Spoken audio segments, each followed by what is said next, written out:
We are live. Welcome back. Ladies and gentlemen, I am your host, Blake Ruffino. This is Are You Serious Sports?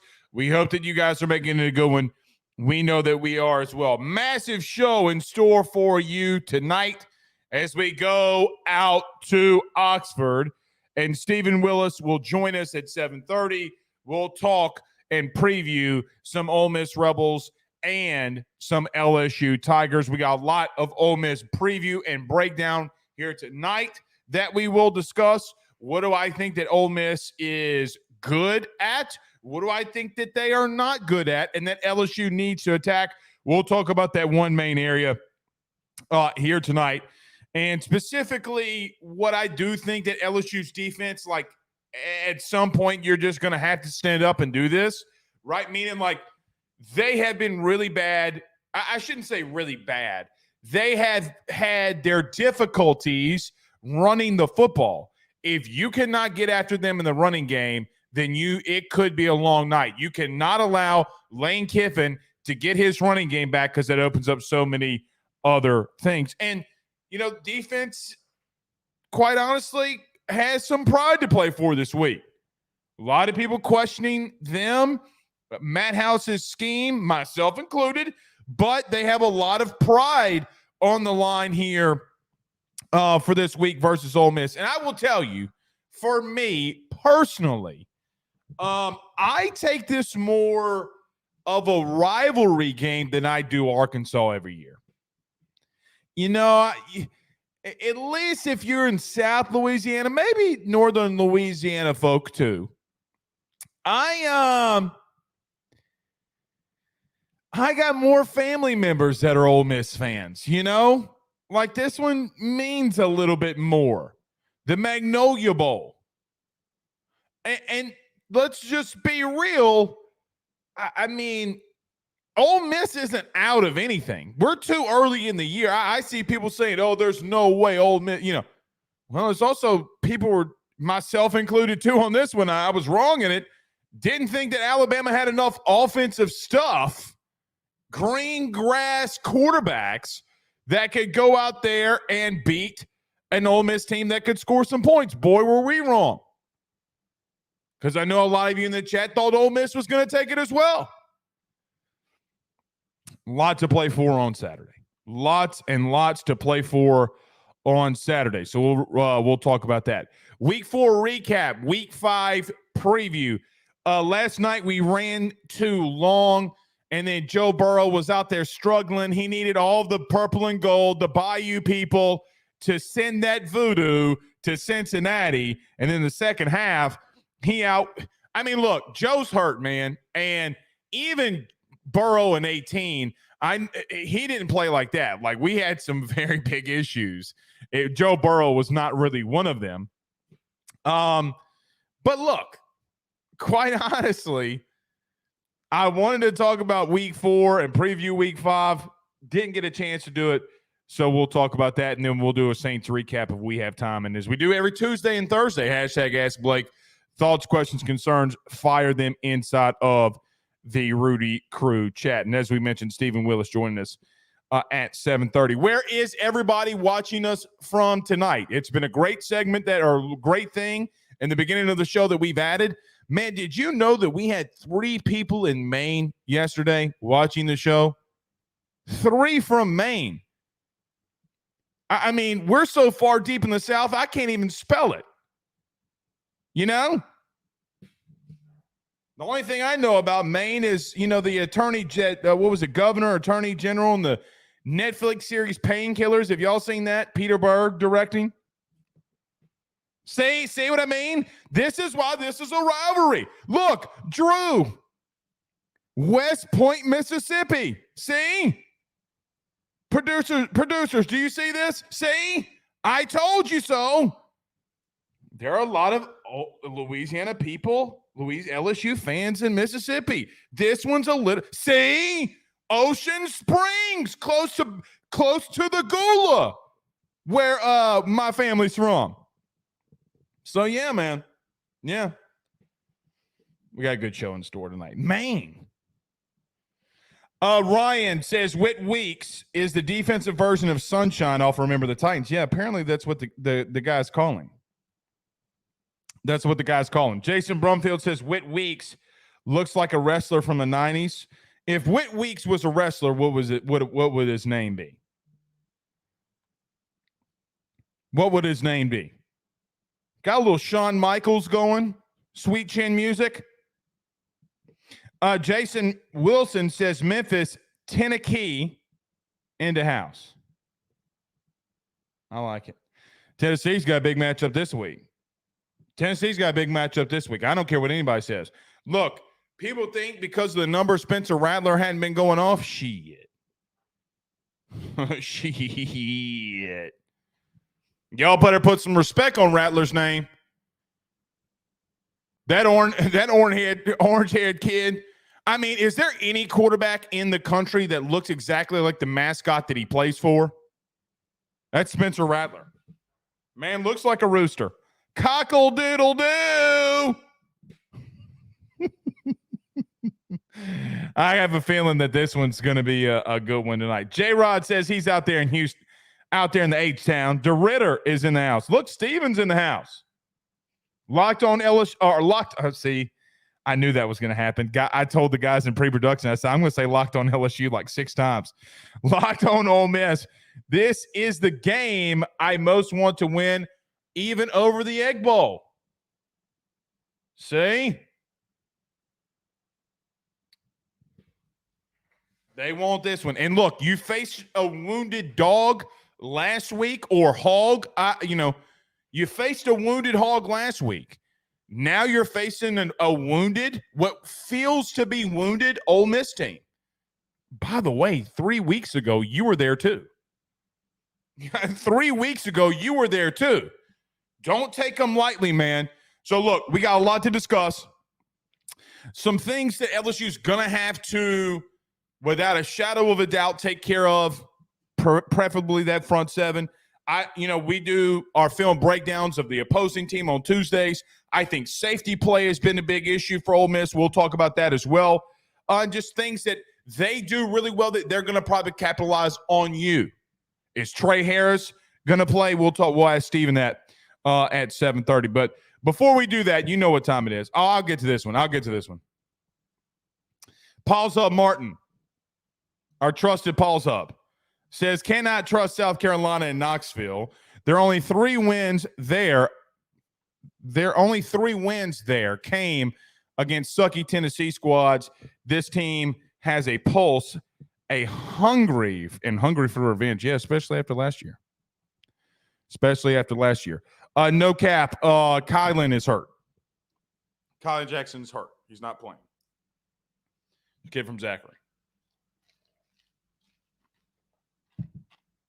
So, yeah, man, got a lot to get into. All right. You don't want to sit here listen to me chomping on ice. I told you, man, we got the new Sonic Ice maker in the studio. I can't help myself. I cannot help myself. I'm sitting here chewing ice. Hot ice. You heat up the ice cubes. It's the best of both worlds. Name that movie. Y'all name that movie. Let the big dog eat. Gary Busey played in that film. Oh, Gary Busey. Oh, Blaze, Mont Bellevue, Texas. I like it. I like it a lot. I like that shirt that Blaze is wearing there. Look at that shirt. If way down yonder in the Chattahoochee had a t-shirt, had a button down, it'd be that one right there. Yes, Brandon Reese. Thank you. Rookie of the year. That's correct. That is correct. All right. I said it like 6 times. We really do got to get rolling. Everybody do us a favor by hitting the like and share. So listen, I told you last week, and we're happy to say it again, 1.5 million views on Facebook. Thank you so much of the live shows. You guys have been killing it. Do us a favor. Now, June helped out that a lot because LSU won a national title in baseball. That was ridiculous. You remember every single night, 14 straight nights, we did postgame shows. I did not sleep for 2 weeks. It was well worth it because Jay Johnson got the natty. All you in Facebook, continue to help us there. Hit the like and share to all those social media groups, share to all of those social media pages. You're watching us on YouTube. Like, subscribe, notification bell, wherever you listen to podcasts, rate, review, and subscribe. And if you're watching us on Fubo TV on the Believe Network, welcome. Let's talk about our good friends over at GM Varno & Sons, our good friends over at BetOnline.ag. Don't go anywhere. We break down Ole Miss next. What does LSU have to do to win back-to-back road games? You can really start gaining some momentum if you attack this one area. We talk about it next. BetOnline is the fastest and easiest way for you to wager on all of your favorite sports, contests, events with the first-to-market odds and lines. Find reviews for all the news for each league, including Major League Baseball, NFL, NBA, NHL, combat sports, college sports, esports, and even golf. BetOnline continues to be the top online resource for all of your sports information for live in-game betting, props, and futures. Head on over to BetOnline today and use your mobile device to join and make your first sports bet. Use our promo code BELIEVE50, that's BELIEVE50, BLEAV 50, to receive your 50% off welcome bonus on your first deposit. That's betonline.ag, betonline.ag. With over 65 years of experience, nobody is better equipped to service in your vehicle than GM Varno & Sons. RV repair, big rig overhauls, motorhome chassis, routine maintenance, tire rotations, tire sales. No job is too big or too small over at GM.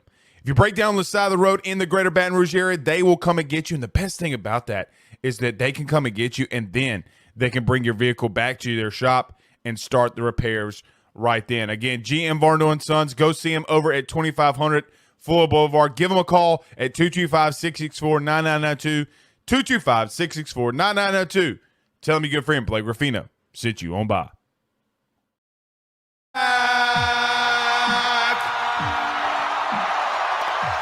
Let me just say this, because speaking of Texas, I don't know if you guys saw this viral clip that's going around from Quinn Ewers talking about Jesus. There's an old media member that used to cover LSU that somehow, some way, there was the Jewish faith and the Christianity faith were going back and forth. If a guy wants to use his platform to talk about whatever religion he wants to talk about, shut up and let him do it. And don't make it about yourself. Thank you. We do not talk about politics and religion on the show. We're almost 800 episodes in. You know this. But when things from the outside world start affecting what I love the most, not named Megan Ruffino, Ben Ruffino, and Jewel Ruffino, then and only then will we bring it in here. But it's not what you're here to talk about. No. You're not here to hit the like and share. You're not here to subscribe, which, by the way, Ruffino and Joe show. If you hadn't go and check it out, go do it. Yesterday, I sent out a tweet in reference to the film breakdown that me and the team did and what we saw. Now, we watched Tulane. I thought was a good one. We watched Georgia Tech, and we watched, obviously, Alabama more closely because it's a more recent game. Injuries, how guys are doing things, etc. Because I do think that LSU just has more talent than Tulane. I'm just throwing that out there. This defense for LSU within the last couple of days, really pretty much since Florida State, has been taking a lot of heat, somewhat rightfully so.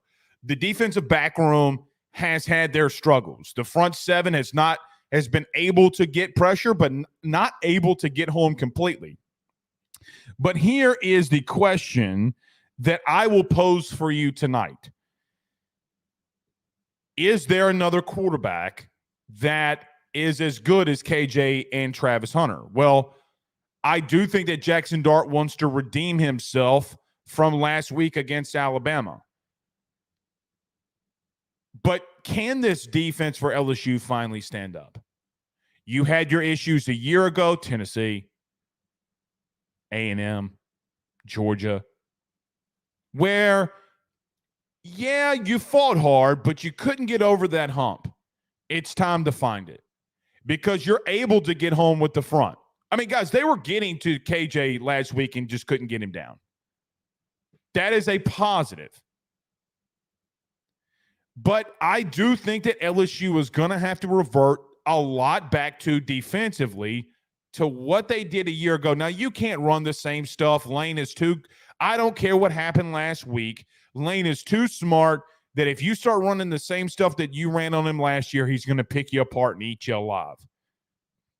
He's going to hit pop passes all over the place. It's going to look like he's Dr. Pimple Popper popping one all over the place. Do not be simple like you have been. Don't be predictable like you have been.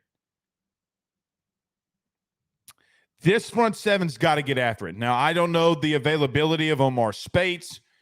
I don't really even know if you take out the freshman in Whit Weeks, who, by the way, was, so lowly recruited. He got re-ranked there at the very end, but a highly unrecruited linebacker out of the state of Georgia comes over with his brother to LSU and as a freshman starting. Now, we've had a lot of really talented linebackers that have been here. Devin White showed as a freshman that he could do some things. There's been so many that have shown. Jacob Phillips is probably the most non-talked about LSU Tiger that I can think of at the current moment. But this front seven, Mason Smith, Jordan Jefferson, Mekhi Wingo, Savion Jones, Alto, Harold Perkins, Swinton, and Agofu in there. You got to get after this O-line. They have shown, at least within the first couple of weeks, that you can get after them. The running game has, for whatever reason, I don't know if that's a banged-up Quincy Judkins. I can't put my thumb on it because when we're sitting there watching film, it's not as like there's a collective unit are bad. It's usually just one little chink in the armor that if they got fixed, that running game would probably get some things going. I see one guy pulling and then, Lane talking to him on the sidelines like, what are you doing? And just small little miscues. But the one thing that I challenge I'm not going to call anybody out anymore. That's what the post games are for. I challenge this defense to step up. I challenge this front seven. The DB room is going to be what it's going to be at the current moment until you can figure something out back there. You don't want to continue to come into the show every single night, me walking in here and said, it's the DB room's fault. Hell no. Go out there as a defense, go to your front seven and say, we need you this week, big guys. This team has struggled at running the football so far this year. Now, if Lane does find a way to get it going, I do think LSU could be in for a very long night. I really do. But there comes a point where you look at this team in the face and you ask them this simple question. It's about pride at this point. It's about pride at this point. I don't disagree with Brian Kelly when he mentions doing the simple things better. There's no excuse for this defensive line to not be penetrating and to not be getting into their gaps every single play. There's none. Let me tell you why. Because some of these guys played under Orgeron. Some of these guys have played under good defensive line coaches. Jamar Cain. You not hitting your gaps and doing your assignments is on nobody but yourself. Nobody but yourself. We can say whatever we want about Orgeron, and it's funny that we talk about him on this week, isn't it? The last time we brought up Ed Orgeron, he was engaged and on the beach somewhere. Oh, no, I lied. It was last week. Go Roback. Go Roback.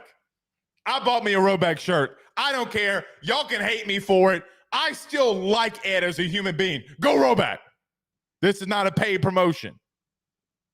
It's time for that D-line to step it up. Say that I'm calling him out. Do whatever you want to say. I don't care. The bottom line is if you want to walk out of Oxford Like I said last week, guys, we didn't lie to you last week. What did we say? What was the number one thing that we said in the keys to victory? All week we talked about it. You're going to need that front four to get after KJ. Because if you don't, verbatim, a week ago, I said they will come into Death Valley and put up 31 on you.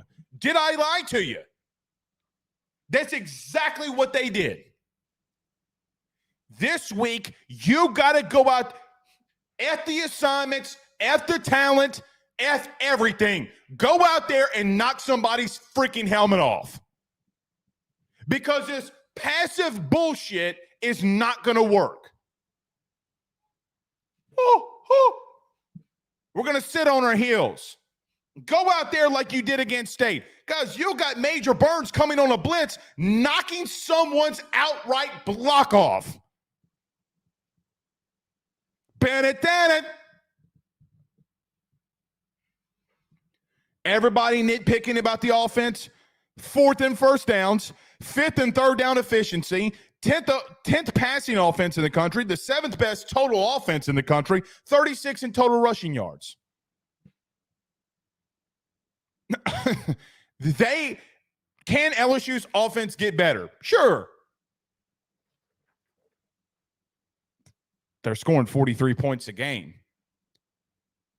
You got to go take it to Lane Kiffin. You got to go take it to this team because they are, like you were personally after Florida State, like exactly what Arkansas was a week ago today. A wounded dog. And no, I'm not talking about Juice Kiffin. They are a dog that's in a corner. And you as a brand, you as a team needs to go up to Oxford and take it to them. You miss an assignment here or there, okay. But if you're going, I need to see a little bit more energy for 4 quarters. Personnel-wise, you got to take it to them. If they can't run the ball, if Jackson Dart and this Ole Miss offense cannot find a way to run the ball on LSU, they're gonna meet, in my opinion, a lot of the same things that they met with or were met with against Ole Miss. Now, against Alabama, excuse me. I don't know that if LSU blocked a punt and got it on the 1 yard, I feel pretty confident that they're going to be able to punch that one in. You know, like there are some things that Ole Miss has to fix defensively. One of those is that's, you know, look, when we were watching it today, and the producers can attest to this, when I watched safety play for Ole Miss, sometimes on the film, you could not find them with a search warrant. You couldn't. Missed assignments, blown assignments that's just like head scratching. Like, look, man, you're in man to man. Like, what are you doing? LSU's got to attack the middle of the field.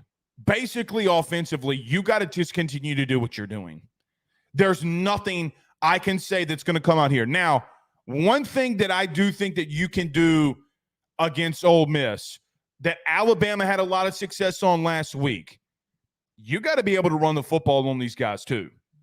And I do think that LSU is a better team running the football. They got the better offensive line than Alabama, definitely have the better offensive line than Tulane. And there were times in both of those games, specifically in the second half, that I thought, okay, well, is Ole Miss getting a little tired here? Now, the defense did clamp down against Tulane. But here's another thing that I don't think anybody is mentioning. Tulane, with the backup quarterback, gave Ole Miss a game. Now, you got to go and say, look, man, you heard those people in New Orleans saying, well, Tulane's the best team in the state. Get out of here. Like, close the door and get out of here. Offensively, you got to attack the middle of the field. Running the ball at an effective rate gets those safeties down. LSU, Jaden Daniels is the number one player in the country when it comes to accuracy at balls 20 yards in the air or further. He's number one. He's hitting at an 87% clip. You're going to have to continue to give him those shots, and he's got to be willing to take them. The interception last week that Dwight McLaughlin got, I talked to some people on that. It seemed like, when Dwight was on LSU sideline, he might have heard some things that he had heard in the past and was able to jump that route. I'm not worried about that. I'm not worried about the interception Jaden had. I'm glad he threw it. I'm glad he refocused and came out there and kicked ass. One other thing before we get to a couple comments, and then we'll get to Stephen. One final thing. For whatever reason, I have seen a lot of people in the media over the last 24 hours questioning Brian Kelly in reference to his fourth down clock management. Now, I've heard people tell me that he should have taken a couple of knees, that, maybe we shouldn't have scored there. Guys, you're tied. You got to go score. Let me just so everybody knows, you were tied. Whether it comes down to you're able to milk the clock all the way down to 8 seconds, or you're able to get in with a touchdown with 30 seconds left in the game, you still have to score. So what are you talking about? Oh, don't run the football. Take it. This was Les Miles type of clock management. Guys, I will battle with anybody on this beat, anybody in the comments. If you want to debate it, as Dion would say, I ain't hard to find.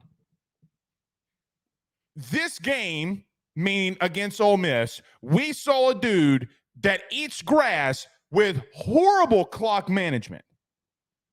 Horrendous, historically bad clock management. Auburn, remember Demetrius Byrd? There should be a statue at Death Valley for Demetrius Byrd just because of Auburn, for what the absolute hell that Les Miles did on that night for them to win.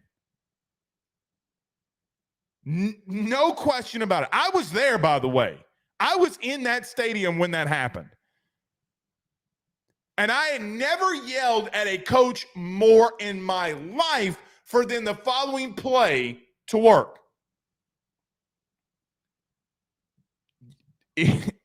Brian Kelly is pretty freaking good at his job, man. Clock management issues there at the end is not an issue. If you want to have a take, here's one for you. The defense has not looked good. Go try to figure that out. And if you can't, call 1-800-SAVE-A-HO. Maybe they can find it out for you. All right, we got Stephen Willis from Locked On Ole Miss. Looking forward to this segment. Got a lot to discuss, man. 2 3-1 teams, the Magnolia Bowl. Kiffin taking a lot of criticism because some things that happened offensively. LSU DB room is not looking too good. Defense as a whole. We got a lot to discuss. We'll do that with him next. Let's talk about our good friend Tyler Alexander over at eXp Realty. And our good friend Carol Falls over at State Farm. Don't go anywhere. Stephen Willis was with us. Locked On Ole Miss next. He will sell your house and find you a new. Well, Tyler's the man. He's here for you. If you want to buy or sell, well, it's not too late. Dial 955-0008. Just call 955-0008. Y'all call Tyler. He'll shoot you straight. Guys, you might know my good friend Carol Falls and all the great service that he provides over at State Farm. He is your good neighbor after all. But did you know State Farm has surprisingly great rates as well? Along with the great neighbor service, State Farm agent Carol Falls has surprisingly great rates for everyone inside the state of Louisiana. So call him today at 985-395-4300, 985-395-4300 for all of those surprisingly great rates. on auto, home, and life insurance needs. Like a good neighbor, State Farm is there, and individual premiums will vary by customer. All applicants subject to the State Farm underwriting requirements. Locked on Ole Miss. Now, Stephen, I got to admit, I said locked on LSU like 17 times in pre-production, and I knew I was going to say it, but I didn't there. Locked on Ole Miss. Stephen Willis is with us. What's up, man? How we doing? Pretty good, man. I'm glad to be on the show. And besides, Caroline Fenton does a fantastic job. And if anybody wants to check out at Locked on LSU, do that as well. She does. I love your – I got to tell you this before we get rolling, dude. I love your setup. Thank you. It is amazing. I think you do a great job. I was listening to you right before the show. Me and the team were sitting here listening to you. Look, I want to start here first because I think we agreed on one thing before pre-production. Defensively for Ole Miss, safety play has been a big question mark. What's going on there? Is that, I mean, like it just seems like it's been a really big issue for the Rebs so far. See, a big problem that Ole Miss has had with Pete Golding is they recruited a ton of personnel for what Chris Partridge did and what DJ Durkin did. And they got some players in the transfer portal, like what LSU is doing in the secondary at the moment, but they couldn't get enough players. So some of those players are a little bit clunky fit. And, you know, Isheem Young, he's more of a box safety. He's having to play a little bit back. And you lost AJ Finley, and AJ Finley was a sneaky big time player for that defense, even in that Partridge system. But I definitely agree with you. The safety position is probably the weak point of that defense. Now, one of the strong suits of that defense is Suntarian Perkins. And Perkins in number 4. How about that? Yes. And he has a little bit of Harold Perkins, honestly, going through. He had 2 sacks against Alabama, 2.5 tackles for loss. True freshman. He basically kicked off and did everything for Raleigh, Mississippi in a state championship game. He's a really good football player, and I'm not convinced he has ever stepped on a football field when he wasn't the best player on it. Let's go to last week because a lot's been made of the Ole Miss game versus Alabama. That first couple of drives, I know you punted on the first one, but then the drive where it ended with Dart in the QB draw, I was like, oh, hell, here comes Ole Miss. Like, they ain't going to stop it. I know this is such a loaded question, but what went wrong for them offensively? Well, first of all, Lane Kiffin is one of the best script writers in college football. The first 10 to 15 plays is going to be better than you're going to see pretty much anywhere else. But after that, they just couldn't get a feel of what Alabama was doing. And what Alabama was doing was beating the crap out of them up front and going man to man. And whenever you have a situation where Trey Harris was injured, he couldn't play, or he played 2 or 3 snaps, but he couldn't really go. Zachary Franklin, his first game back from surgery, rusty. Caden Prieskorn, first game back after surgery. All of them came back. So, and then you have Quinshawn, who is not 100% and hasn't been 100%. Yeah, he does not look it either. And you have a situation where Charlie Weiss Jr. and Lane Kiffin just couldn't get a feel for the game. And I do honestly think that Alabama and Nick Saban's in Lane Kiffin's head, more so than any other school in the conference. And you mix all that together, and the second quarter happened where you didn't run the ball one time. You had 3 3-and-outs, throwing the ball with about a total of a minute of time of possession. Pete Golding's defense played fantastic, had them in the game ready to go, but they just wore down over time. Right. And that second quarter was almost malpractice. Yeah, and Jace McClellan, I mean, in that second half, specifically, Stephen, midway through that third, he really started finding it, right? Like, he really started finding that running game. So I said that this team was a lot like how LSU was after week 1, a lot of people writing them off. Really a lot like Arkansas was last week. A lot of people writing them off after a loss to BYU.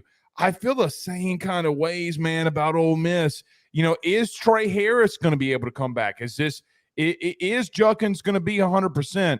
Like, how do you feel going into this game this week in reference to after what happened last week? Honestly, I feel better this week than I did last week. I picked Alabama to win the game last week. It was one of those situations against Alabama. You threw the interception, Alabama scored the big play touchdown, and the quarterback got rocked. And it was like by the power of Grayskull, like old He-Man. And Alabama just woke up. And at that point over, it's like, okay, there's Alabama. We got that happen. And it was just a weird situation. But, talking about this week against LSU, and this is my key, and I heard you talking about LSU's front seven. Ole Miss has to earn the right to throw against that secondary. I agree. You do that by running the football. You need to mix up zone schemes, gap schemes, and you need to get back to playing, honestly, old man football. And if you have a little bit of success doing that, you get the right to throw against that secondary. Because I can tell you what, right now, and I will say this in front of your fans and everybody else, if it's 3rd and 12, if it is 2nd and 10, and that happens consistently, LSU's rushmen are going to get home. You cannot win in that situation. You can't, and it seems like a lot of this offense for Lane is predicated off of the run and play action and motion and getting those safeties to bite on things, and they just weren't. They weren't biting on anything. And the question that I have for you is: Trey Harris going to be ready to go? Do you think? Yeah, if Trey Harris got on the field against Alabama, he's going to play against LSU. I don't know if hungry dogs could keep Trey Harris off the field against LSU. Well, look, I said this, Stephen. So about 3.5 years ago, I let it well known, and it kind of got me my credential pulled. I wanted LSU to go after Trey Harris bad, okay, and was begging some of the old staff, and they said no. Well, welcome to 2023, brother. If he plays and he can get loose, LSU might have an issue. If you have a situation with Zachary Franklin on the other side with a healthy Trey Harris and get loose, LSU's got a problem on the back end. I agree. Like I said, you have to earn the right to be able to try and victimize that secondary. And I'm not 100% sure that Ole Miss can do that, because this is the problem that Lane Kiffin had against Alabama and has had throughout this season. They've gotten too cute with their play calling. They're doing 2nd and 3rd level RPOs, which take long to get going, to diagnose. Well, the problem is when you play against an Alabama, when you play against an LSU, when you play against a Georgia, you're not going to have 3 seconds to make that read. You need something quicker. And I think pop passes, I think bubbles, I think hitches, I think slants. That's where Ole Miss is going to make their money against LSU. And then it's going to open up the deeper stuff. And if Ole Miss does this, they have a chance to do really well. Like, I wouldn't be surprised to see Ole Miss win the game by double digits if that happens. But if it doesn't, and LSU is able to clamp down on the run and make it to where 3rd and long and all that happens, LSU's going to win this game in a boat race. See, and even then, I stress, Stephen, if Ole Miss is in a 3rd and long, I don't know if LSU can stop them there either. I mean, they're in the 90s. They're 99th overall in 3rd down conversion rate. Well, they're going to line Harold Perkins up on Micah Pettis, and Micah Pettis is a 360-pound right tackle, and Harold Perkins is going to go right around him. Do you think that is a massive, like, how big is that? I don't want to say mismatch, but I mean, I think that is a matchup to watch if you're an LSU fan. Micah Pettis he holds also, so that can be drive killers as well. So LSU doesn't necessarily have to get home; they just have to win. And they're probably going to draw a couple of flags. But if he can stay ahead of the chains and not be afraid to go 2nd and 6, 3rd and 2, and do that over and over again, I don't know if LSU is going to be able to stop them, honestly. You know who I'm kind of sneaky scared about for this game that nobody's talking about is the Bentley kid. Oh, yeah. Yeah. How's your kickoff man? Not that – I mean, well – he has got pretty much a touchback every time. Okay. But when he hadn't, Mississippi State, it hadn't looked completely great. Yeah. The problem with Bentley is he used a lot on special teams. They used him against Georgia Tech, but they didn't use him that much against Alabama. Which I didn't get. I don't get that. I'm telling you, that was a weird game, man. That was a really weird game. And I mean, I don't know if Kiffin, like I said, Alabama, I think is just in Kiffin's head. I mean, the Bentley kid was the one on the wheel route in the 4th and 24, and you got the conversion. I'm like, say, bro, if there ain't nobody that's going to get you yardage, the Wade kid and Bentley, don't take them off. I know that you got Judkins. I get it. But right now, give the ball to 24. That's all I kept thinking. Give it to him. See what he can do. Stephen Willis from Locked On Ole Miss podcast. How do you see this game playing out early for LSU offensively that's had some slow starts? I mean, look, they've really been good this year. They're in the top 10 on every offensive metric. How do you think that they're able to start off and go against this Ole Miss defense? I think LSU is the best offense that Ole Miss is going to play this year. Honestly, I thought Jaden Daniels would struggle in his second year for whatever reason. I thought maybe the end of the year was a flash in the pan, and boy, was I wrong. The guy's been absolutely electric. And then you have Malik Neighbors, who is just another LSU first-round wide receiver sitting on the outside. But if you take those two players away, where's the production? So you have to figure out a way to lock up Neighbors, and nobody's been able to do that. Right. I mean, nobody. But if you can do that, literally half of the passing production is Daniels to Neighbors, if not more. Yeah, and I think Golding is going to figure out a way to try and bracket that. Try to keep Neighbors, do a lot of inside leverage type stuff to force him outside, to keep him out of the middle of the field, because I think at corner we're pretty good. At safety, it's a little bit of a struggle. So if it's happening outside the hash marks, Ole Miss probably feels better than if it happened inside the hash marks, if that makes sense. So they've been moving him a lot in the slot. Do you think that LSU should utilize him there if they're going to attack? Yeah. Now, Ole Miss is, like I said, their third corner. All of their defensive backfield on the outside were converted corners. So all of them can cover. The problem is in that strong safety position. And Trey Washington, he's made plays for Ole Miss this season, but he still isn't A.J. Finley. And those two positions are interesting. It'll be really cool to see if Ole Miss can figure out a way to line up Suntarine Perkins on the left side, force Jaden Daniels to scramble to his left, and maybe you can try and cut down half the field and maybe cut him away from Malik Neighbors and cut him off that way. Because I do think that they are going to use Suntarine Perkins the way that LSU used Harold Perkins last year. Yeah, good. Lane said, I think in the press conference about moving Perkins back to inside linebacker, he goes, well, I went and got my own Perkins. Is what he said.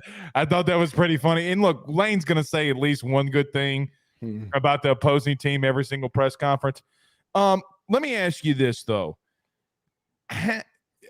Look, I'm not on boards, message boards. It's just not me. I'm not going to go look. But Message Board Genius, they're really good friends of ours. And, I go and look. A lot of people are a little upset with Kiffin. Am I taking that the wrong way? Or is there some, is the honeymoon phase over? The honeymoon phase ended whenever the Auburn stuff happened last year. So Kiffin is having to deal with a little bit of blowback when he wouldn't. It's kind of self-inflicted. There's a segment of the fan base that there's nothing he's going to do. He's going to get more than he's expected. And plus, Kiffin is a little bit of a Twitter troll. There's a little bit of a piper to pay whenever you do something like that. And like Nick Saban talking about, hey, Mississippi State's going to be a tougher challenge than Ole Miss. That's directly for Lane Kiffin. 1,000%. 1,000%. No doubt. That was actually, I can't be real with you. I didn't think that was coming. Because we do our national show, and we stopped it. We were in pre-production, and we hear that. And me and my buddy, my co-host Joe, we look at each other like, what did he just say? Old Nick with a little shot to old Kevin. That I feel like that's a little friendly banter, though, because you don't see Saban doing stuff like that. I didn't take it as big as some people, I guess, took it like last week and everything that Kiffin was saying. Yeah, I think it's friendly. I don't think it's necessarily malicious, but Saban's drones, Paul Feinbaum was all over this as well. So Saban doesn't have to be malicious with it because he's got people that will carry his water for him. No question. Hmm. Couple more, I'll get you out of here, man. You're fantastic. You know how much success that you guys had. You know I love having you on here. What in reference to Lane, if God forbid he were to lose on Saturday, would it really be bad for him? Does he need to get a big win, or has he gotten one? And having the 10-win season, does that carry more weight too? I think he needs to win. Lane needs this game. He just needs it to shut people up. And right. There's nothing real that's happening. And I mean, it's all just noise at this point, but it still is there. And if it happens again where LSU wins the game, the noise is going to get a little bit louder. And if Ole Miss lost the game to Arkansas the week after that, the noise would get a little bit louder. But Lane Kiffin makes $9 million a year. He's the first year of a 6-year contract. Ole Miss has a Jimbo level contract. Ole Miss can't buy him out. There's nothing that can be done. So Lane does need to win, but that's only just because just to quiet the noise. Right. I mean, he's in no trouble. Yeah, I mean, none. He's in no trouble. And you got to let him, tell me if I'm wrong here. I feel like at Ole Miss, you got to let him build a little bit longer than maybe somewhere else. Am I wrong there? Because I think that he can build. I mean, with Pete, look, I people in here don't agree with me on this in recruiting. I know what Pete's doing in Louisiana in recruiting, and he's going to get some of them kids. Ole Miss has the best roster they've had in my lifetime as far as talented players. It just doesn't even you look at it in their quarterback room, they've got Austin Simmons, who would be a top 50 player as a 4th string quarterback. Right. Walker Howard is the 3rd string quarterback. You guys know about him. Spencer Sanders was a 4-year starter and a former Big 12 freshman of the year. He's the backup quarterback. And Jackson Dart was a former Gatorade National Player of the Year. That's just an example. And Lane has done similar to that in most every position. The question, what he needs to do is get that win, because the noise of him not able to win the big one, all of a sudden people are starting to chirp that. And the longer that goes on, the louder it's going to be. And honestly, if Ole Miss can get a win Saturday night, all of that would stop, because obviously this would be a big win. I wasn't going to ask you until you brought up Walker Howard. How has old little Walker looked? Because I think there's some LSU fans a little bitter about that one. They don't like it too much. He looked amazing in the spring game. Yeah, and honestly, we talk people all the time is like, hey, maybe bringing Spencer Sanders in was a mistake because the kids look that good. And we have to see. Maybe Lane Kiffin has something up his sleeve with Spencer Sanders for Saturday night. I think that is an absolute possibility. But Walker Howard, if something happened to Jackson Dart, let's say Jackson Dart got injured, God forbid, everybody in the fan base would want Walker Howard to go in and play quarterback. Instead of Sanders. Boy, talk about speaking something into existence. Don't do it to me. Yeah. Let me get to next year so I can build about half a show against Walker Howard. Yeah, and next year's the 2024 first year of the playoff, the 12-team playoff. Ole Miss has a legit chance to be good enough to get into that and play the biggest game in the history of Ole Miss. Walker Howard is likely going to be the guy calling signals that year. Ole Miss fans realize that, hey, reps are good in this situation. So if Ole Miss loses another couple of games, you're going to see the call for Walker grow in the Ole Miss fan base. Very interesting. Very interesting. What's your favorite LSU? And by the way, okay, guys, yes, I don't know if you've seen some of the comments, but I got 2 in the text line. Your Stewart's Cajun Dill Pickles thing on your mic here. Do you want to explain? Do you want to tell the people what that is? Stewart's Cajun Dill Pickles sponsors my show. They're a dill pickle company on the Mississippi Gulf Coast and in Louisiana. You can get their stuff on the pickledstore.com, a jar of it. It's basically Cajun spice. It's really good. It's got dill flavor. Justin and those guys do a fantastic job, and I am happy to advertise for them because they are a true small business, and that makes me happy that they took their opportunity to spend their money on what I was doing. So yes, I put it on the most valuable thing that I have. Absolutely. No question. What's your favorite LSU Ole Miss memory? Well, There's a couple of them. I'm gonna go back to whenever I was a kid. I remember Timmy Moffitt taking a punt back in '83 and then getting showered by liquor bottles because I was in the LSU section. I remember David Browndyke's missed field goal in '86. You go into the 90s whenever Ole Miss ran for like 400 yards in Tiger Stadium with Deuce McAllister. Yeah, that was my first, Stephen. That was the first LSU game I'd ever been to. Really? Yeah, it was when Deuce went loose. Yeah, that was fantastic. And then 2015 with Les Miles and his clock management, whenever you brought that up. Yeah, thank y'all very much. Well, who was it? McCluster got the outside zone. The halfback pass. Yeah, the halfback pass. Shea Hodge, I think, maybe. Right. You know, the one that lives, speaking of that, the one that lives in my memory, just because, you know, you talk the Ole Miss side, like the LSU side, was when Eli got stepped on and then LSU would go to win the Natty. Like, and then now Saban, remember, I'm sure you saw this, but when Eli did the Eli's Places or whatever it's called, and he went and talked to Saban, and Saban said it was the best stomp foot in America that day is when you went down. So, like, this game has had some really, really good history. I hope it happens again. And, you know, obviously I want LSU, you want Ole Miss, but hopefully it's still a really good game. Yeah, and I honestly, football, I'm from South Mississippi. If I was not an Ole Miss fan, if I was not born into it to where I didn't have a choice to do it, I guarantee you I would have been an LSU fan. I was on Ed Orgeron's staff at Ole Miss. I mean, there's ties. I did not know this. Were you really? Yeah, I was the video coordinator at Ole Miss. I worked for a year under Brandon Fairburn, who came from LSU to Ole Miss. Yeah. What was it like walking in the building every day with Ed? Honestly, it was like walking on eggshells if you worked for the man. Really? Yeah, yeah. Can you expound on that? I don't mean to keep you. Can you expound on that? Yeah, okay. This was my first year working in there, and we were having summer camps. If y'all know what that's like. Summer camps. It's big for summer camps, baby. And we're getting ready to do that, and they line up to where our training staff, who had just went under David Cutcliffe and went to the Ed Orgeron thing, and he had what we called cows, which was basically like coolers with a dolly thing that had plastic that come out and you could drink water. Right. Well, Ed Orgeron wanted water bottles. And afterwards, he told the trainer at Ole Miss that he wanted water bottles. And the trainer decided to talk back.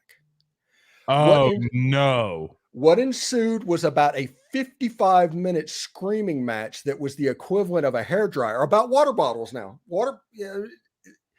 That happened, that ended up with the trainer quitting being a trainer at Ole Miss. And this wasn't like a joke. This was the head trainer, a legacy trainer at Ole Miss. He just walked away. He's like, nope, I have nothing to do with that. And it got so loud, I just got up and left because it just happened over and over again. And it was one of those things. And he has that Houma, Louisiana accent that is so hard to understand. And he would tell you something and you would just feel bad. It's like, I'm about to have to say, huh? I understand. I have no idea what he's saying. And a lot of that happened, but there were eggshells. He liked what he liked. And if you didn't do exactly what he wanted, you heard about it. The Roback commercials are great. I don't know why people are all over him about the Roback commercials. Yeah. I love the Roback commercials. Just throwing that out. It's fun. It is fun. And you know, Ed Orgeron can be a cartoon character. He can. That is his gift. That and recruiting. Stephen Willis at the Stephen Willis, Locked On Ole Miss podcast, dude. You know you do a fantastic job. Thank you for gracing us and coming on the show tonight. We'll talk again soon, and thank you so much, bud. Yeah, anytime. Just let me know. All right, man. That's Stephen Willis. Dude was fantastic, man. I mean, we were listening to his stuff, like I told you, in pre-production. And it's phenomenal, man. If you want to learn more about Ole Miss and what they have going on this week, go listen to him. All right, let's do this. Let's talk about our good friends over the Drake Williams Law Firm, drakewilliamslawfirm.com. And let's talk about our good friends, There it is. Steve B. and Bayou Bowl and Go and Bayou Daiquiris. And we'll recap week 4, look into week 5. Don't go anywhere. Stay with us. By the Drake Williams Law Firm, drakewilliamslawfirm.com. Whether you've been injured in an accident, you're preparing for a future with your estate planning, you're getting ready to close in on a real estate deal, or you're about to welcome a new addition through adoption into your family, or you're facing criminal charges, you need very experienced attorneys, and that is what the Drake Williams Law Firm will be able to do for you in navigating the legal system. The door to their cozy office in historic downtown Ponchatoula has been open since 1981. They have helped thousands and thousands of Louisiana families and individuals win cases, close on real estate deals, and regain that peace of mind. Their lawyers over at the Drake Williams Law Firm, Ernie Drake III, Ryan J. Williams, and Summer Vignair, are very determined, compassionate, and dedicated to their craft. It's the Drake Williams Law Firm, drakewilliamslawfirm.com. Give them a call today at 985-386-7600. Tell them your good friend Blake Ruffino with AYS sent you on by. I didn't talk about my good guy, Steve Bean. Hold on. Sorry. Bayou Daiquiris at Bayou Bowl and Go is owned and operated locally by Steve and Lisa Bean. You can find them at 1512 North Highway 190 in Covington, Louisiana. That's 1512 North Highway 190 in Covington. The North Shore's first crawfish drive-thru is about to step it up another notch by bringing you drive-thru daiquiris as well. You can call in your order today at 985-888-1914, 985-888-1914, because you know what?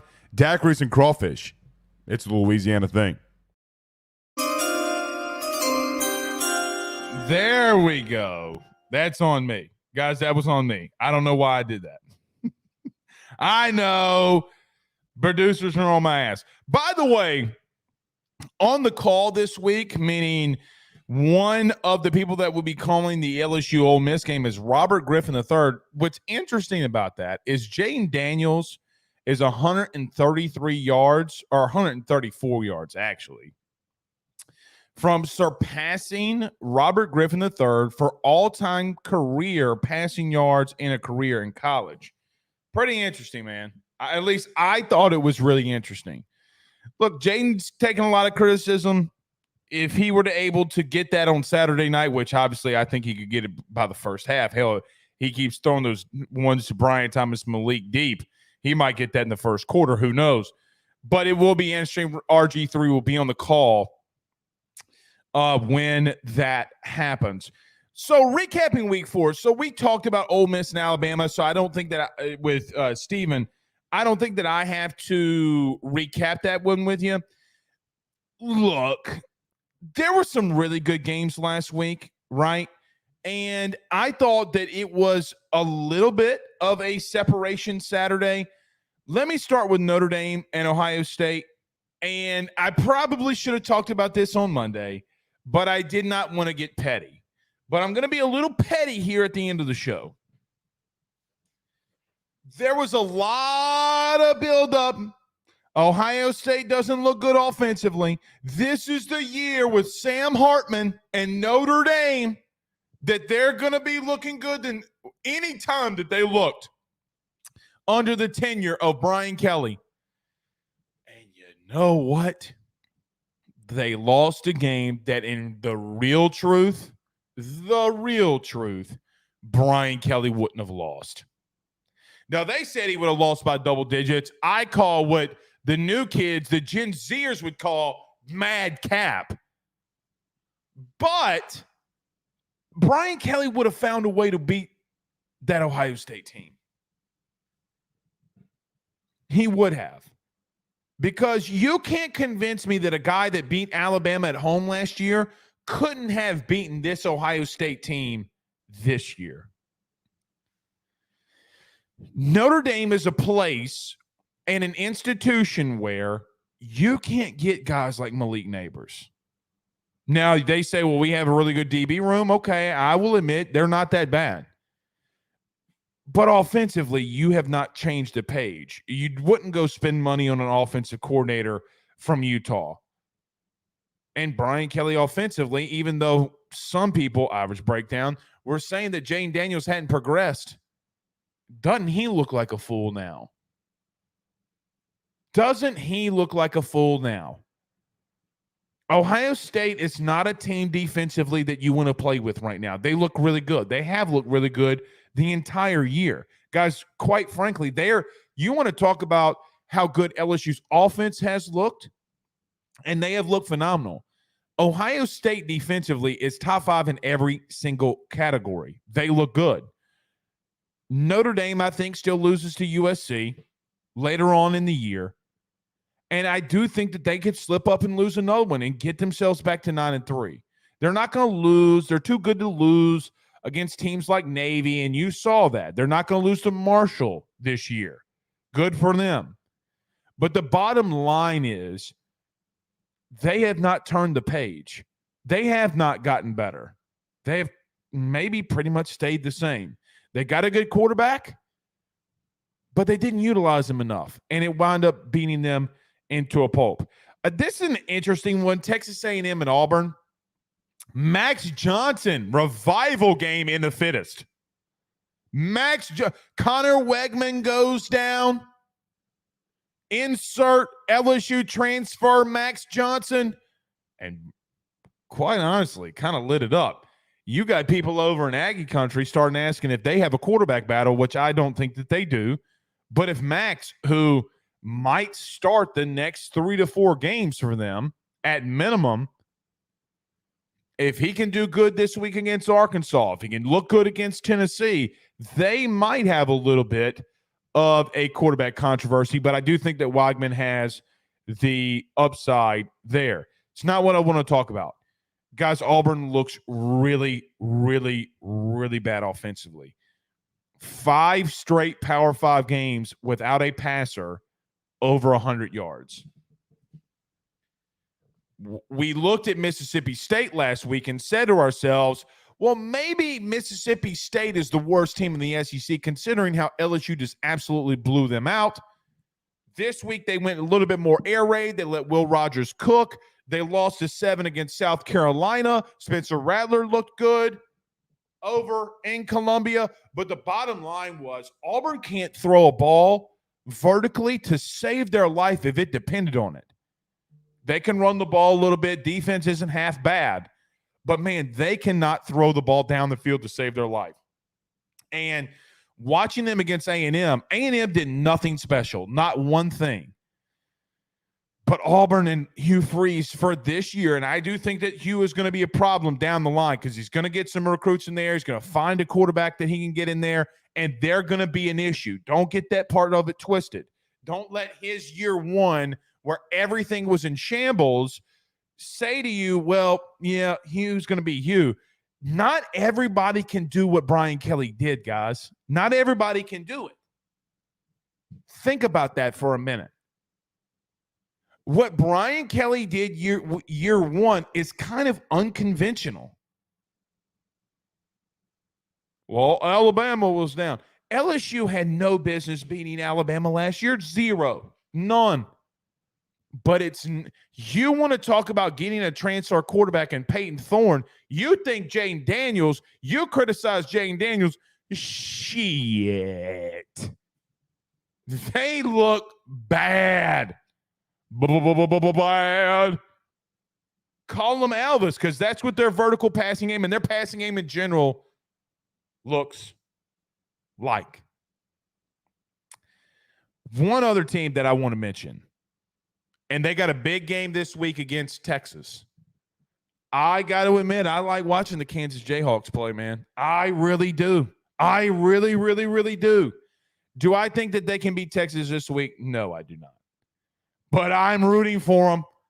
Let's go, Jayhawks. It is interesting. Out in Lawrence, they spent $300 million. $1 million. $300 million. And 2, football, not including what they're already doing and renovating.